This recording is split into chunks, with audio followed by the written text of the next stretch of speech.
আল্লাহ পাক রব্বুল আলামিন বলেন, ইন্নাল্লাযীনা আমানু, যে ব্যক্তি ঈমান আনার পর ওয়া আমিলুস সালিহাত, নেক আমল করেছেন, কানাত লাহুম জান্নাতুল ফিরদাউসি নুজুলা।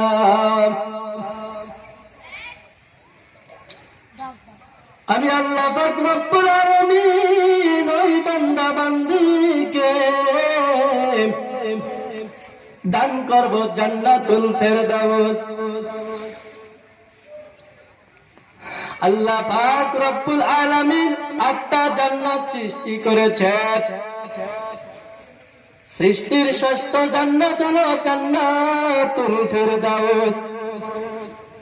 ওই আল্লাহ পাকের জান্নাতে যাওয়ার জন্য মুমিনও যাইতে পাগল,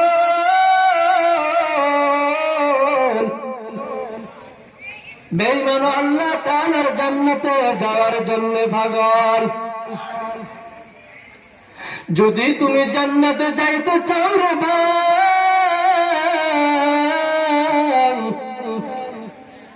তাহলে সর্বপ্রথম তুমি ঈমান আনতে হবে, তারপর নেক আমল করতে হবে।